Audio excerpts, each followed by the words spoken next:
Stampers. Today I'm going to show you my swap card that I made for the Glitter Queens meeting with Shelli Gardner. And I got this idea from a girl named Vicky, and I'll post her link to her tulip card because it's so beautiful. But that's where I got this idea for this tulip right here. And a swap card is usually a card front, which is a quarter sheet of cardstock, which would normally just be like the front part of the card. But I went ahead and made this into a full-size card. And when you make your swap cards, the idea is that you would swap with other people to get ideas. So we did this at my downline meeting, and this was my card. So let's go ahead and get started. I'm going to tell you the measurements of all the pieces here first. The Pretty in Pink is cut at 5.5 by 8.5, scored at 4 1/4. And then the Whisper White is cut at 4 by 5 1/4. And then the layering for the tulip, the Whisper White is cut at 2 by 3 1/4. And then the Pretty in Pink is cut at 2 1/4 by 3 1/2. And then the Certainly Celery is cut at 2 1/2 by 3 3/4. And then you're going to need 2 strips, one in Certainly Celery and one in Pretty in Pink. And these are measured at 1 inch wide. And then I'm using a piece of Whisper White organza ribbon, and this is cut at approximately 6 inches.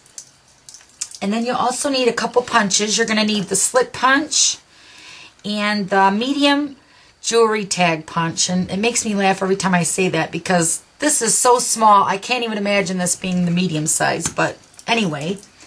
And then we're also going to use the bird punch to make our tulip and our stem. And then I also added some silver brads to my card, so you'll need a couple of those. Okay, so first thing is I went ahead and ran the Whisper White with the Perfect Polka Dots Impressions folder, and I ran that through the Big Shot. So this is what it looks like when it's finished. It's got lots of polka dots. I love them. All right, so let me go ahead and use the slit punch first on this piece of Whisper White, and you're just going to pretty much just center it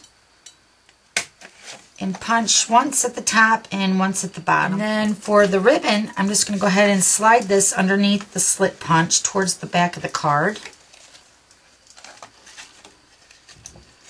And this is just going to be adhered to the back side of the Whisper White.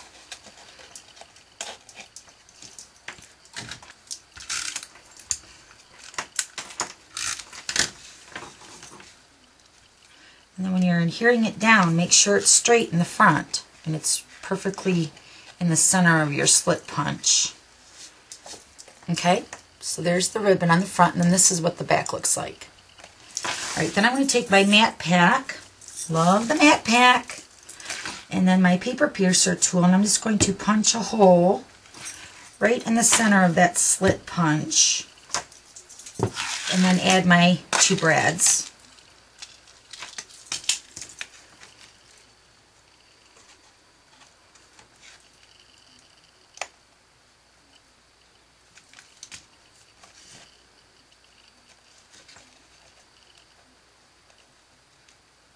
Okay, so it looks like that.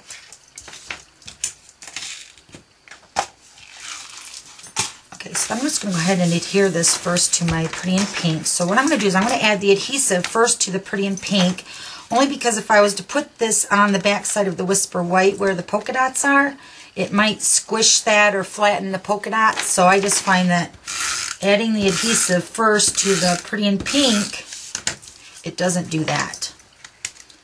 And then I'm just going to center that on the card. So it looks like that.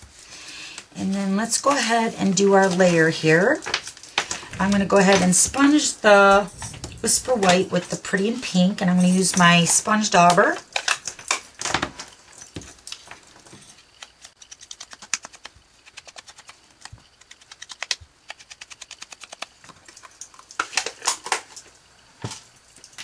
And then layer these pieces together.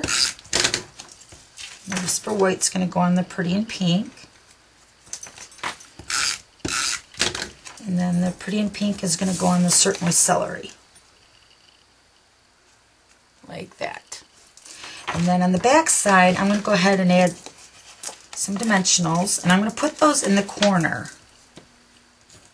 Only because when this is going to be straddling the card in the center, remember I have my ribbon here, so the dimensionals would adhere to the sides of the ribbon.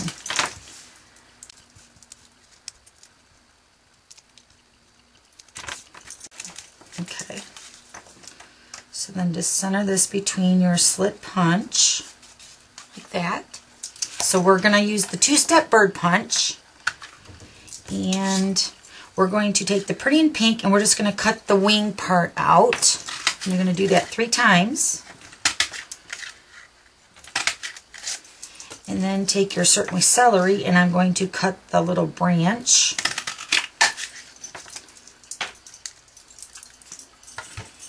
And then we're going to sponge the little petals here, or the wings.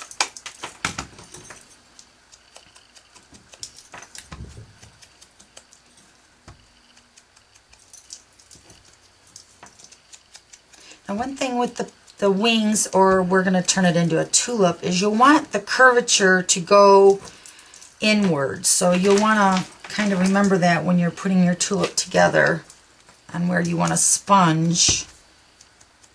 At least that's what I found with making so many of these. Okay, so now the stem, or the branch from the bird punch, it's not quite the shape that I really wanted. I don't know if you can see that. It kind of curves, and, you know, to put the tulip on this end, which is where it would normally go, the leaves point downward. So what I did is I just folded the stem part upward and adhere this down onto the leaves. So then when you flip it over, it's the right way. Okay? So that's all I did, is I just flipped the stem upward and kind of hid it behind the leaves. And then I'm just going to go ahead and adhere this to the card. And then we can start making our tulip. You're going to want to put one in the center. And the point is going to go a little bit higher than the other one, so it kind of gives you that idea of a tulip. And then you're just going to kind of form it, layering it on top of each other, like that. Oh my goodness, I love it. Okay, so then I just took a piece of Scrap Whisper White, and I'm going to use the stamp, and it says, "Thanks so much," and this is from the Tiny Tag stamp set in the Occasions Mini, and I'm going to stamp this with the Certainly Celery.